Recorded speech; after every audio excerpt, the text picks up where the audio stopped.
السلام عليكم ورحمة الله. لو نفسك في حواوشي المصري الأصيل بطعمه وريحته اللي بتشبع القلب قبل المعدة، النهاردة هنعمل سوا بالعيش البلدي أحلى وأطعم من أي محل. تعملي الحشوة المتبلة اللي كل قطعة فيها هتدوب في بقك، ومع سر بسيط هيخلي العيش يطلع مقرمش من بره وطري كمان من جوه. وصفة اقتصادية سهلة ونتيجتها تفتح النفس. جهزي العيش البلدي معايا وتعالي نعمل مع بعض أحلى حواوشي بيتي هيخلي العيلة كلها تقولك ما شاء الله. بس قبل ما نبدأ الفيديو متنسيش اللايك والشير والاشتراك في القناة وتفعيل زر الجرس علشان توصلك كل الوصفات الجديدة اللي بنزلها، ويلا بينا نشوف الطريقة. تعالوا نشوف التتبيلة بتاعة الحواوشي. عندي هنا فلفل أحمر، وعندي فلفل حار أخضر، وعندي بصل. البصل هنا أنا استخدمت حوالي ربع كيلو من البصل، وعندي نص كيلو من اللحمة المفرومة وفيها نسبة 10% من الدهن، وعندي توابل ملح وفلفل وبابريكا وتوابل لحمة، معلقة صغيرة من كل التوابل دي، ومكعب من مرقة اللحمة. هنزل بكل المكونات دي في الكبة كده، أنا عايزة أفرمهم حلو جدا مع بعض. الكمية دي هتعمل معايا 10 ترغيفة من العيش، وكمان هتتبقى منها لحمة. الكمية دي حلوة جدا، ربع كيلو البصل على نص كيلو من اللحمة. وطبعا معانا الفلفل ده والفلفل الحار ده اختياري. طبعا هفرم الأول المكونات، البصل والشطة مع بعض الأول، وبعد كده هنزل عليهم باللحمة. افرميهم فرم ناعم كده، وبعد كده هننزل عليهم باللحمة.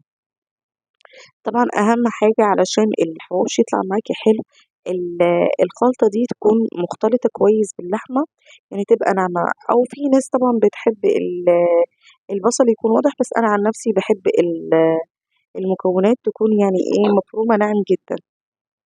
هننزل كل الخليط ده من على جوانب الكبة، وبعد كده هنزل عليهم باللحمة وافرمهم مع بعض كويس بحيث يختلطوا. طبعا لما نزلت التوابل كل ده هيختلط باللحمة. بعد ما بنضرب اللحمة أنا عن نفسي بسيبها حوالي نص ساعة مش أكتر من كده، وبستخدم العجينة حلوة خالص. لو انت عايزة تخليها أكتر من كده تقدري تسيبيها. أنا هنا نص ساعة سبتها ترتاح. وبعد كده ابتديت يعني إن أنا أحشي بيها العيش، وابتديت أشتغل فيها عادي جدا. عايزة تخليها كمان أقل من نص ساعة وتسيبيها ربع ساعة أو 10 دقايق مش هتقول لأ، وكل المكونات هتكون اندمجت حلو جدا، واللحمة كمان هتكون شربت من التتبيلة.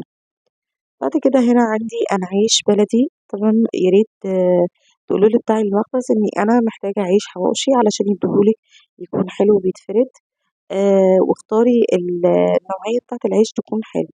أنا بالنسبة لي العيش البلدي أفضل من العيش الطبائي أو العيش الشامي، يعني بيستحمل اللحمة مش بيتفرول معانا، بالعكس هو بيبقى حلو جدا. طبعا أنا بفتح العيش من الجوانب زي ما انتوا شايفين بالشكل ده، وبابتدي أحشي بيه اللحمة. طبعًا لو أنتِ عايزة تدخّليه الفرن ما فيش أي مشكلة، طبعًا بندهنه بالزيت من فوق ومن تحت، وبنغطيه بورق الزبدة وندخّله الفرن. بس أنا هنا استخدمت الطاسة، وده بيدّيني نتيجة أحلى، بيبقى الحواوشي طري، وفي نفس الوقت التحمير بتاع الطاسة بيخلّي العيش متقرمش كده وطعمه حلو جدًا، وسريع جدًا مش بياخد معاكِ وقت خالص. فهابتدي أحشي اللحمة زي ما أنتم شايفين بالطريقة دي وأوزّعها. وكمان يا جماعة الفكرة الحلوة اللي فيه إن الخلطة دي بتخلّي اللحمة ما تكشِّش معانا، بالعكس بتبقى حلوة جدًا. اللحمة أهم حاجة يكون فيها نسبة دهن 10%. طبعًا زي ما قُلت في الفيديو أنا عملت 10 من العيش وشايفين، واتبقى يعني ممكن كمان تعمل معايا 3 رغيفة تانيين. أنا اللحمة دي ركنتها لو أنا عايزة أعمل مثلًا بيتزا بارشّها فوق وش البيتزا، بتبقى طعمها حلو جدًا.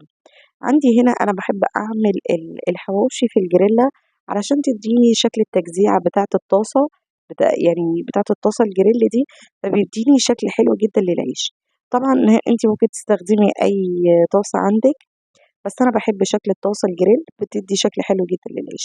هادهن الطاسة من تحت بالزيت ومن فوق بوش يعني دهنة خفيفة كده من الزيت علشان يدّيني لون محمر دهبي، يعني ما نخلّيهوش يحمر جدًا علشان ما يتحرقش معانا. النار عندي هنا بتكون متوسطة مش عالية جدًا ولا هادية جدًا، علشان خاطر اللحمة تستوي معايا. وطبعًا بما إن اللحمة أصلًا مفرومة فهي مش هتاخد وقت معانا خالص في السوا.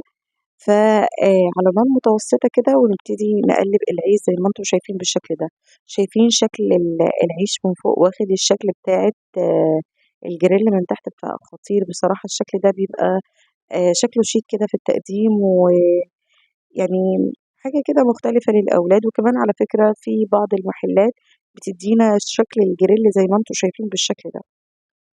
وطبعًا هنخلّص كل الكمية اللي موجودة معانا من العيش زي ما إحنا شايفين، بندهن الطاسة من تحت دهنة خفيفة كده من الزيت مش بنكتّر، وبندّي دهنة خفيفة على الوش من فوق، ونسيبه ياخد لون حلو كده من تحت ومن فوق ويكون جاهز معاكِ.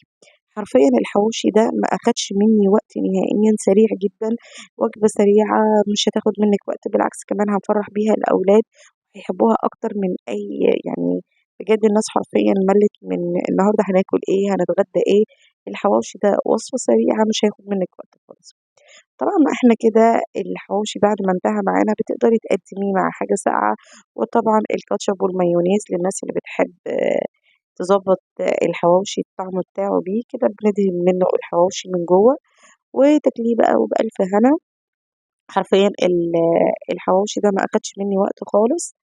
وطبعًا بنشربه مع حاجة ساقعة، وطبعًا إحنا مقطّعين، يعني أنا هنا بس مستخدمة تمر وحطيت له مكعبات تلج وطعمه كان تحفة جدًا، وطبعًا الحواوشي جاهز معانا على الأكل، طبّقوا الفيديو ده وقولوا لي رأيكم في الكومنتات، ولو كنتِ بقى وصلتِ معايا لنهاية الفيديو ما تنسيش اللايك والشير والاشتراك في القناة وتفعيل زر الجرس علشان توصلِك كل الوصفات الجديدة اللي أنا بانزّلها، وطبعًا ما ننساش الدعاء لأهلنا في غزة ربنا يا رب ينصرهم نصرًا يتعجبون أهل السماوات والأرض. هاسيبكم في رعاية الله وأقول لكم سلام عليكم، في رعاية الله وحفظه.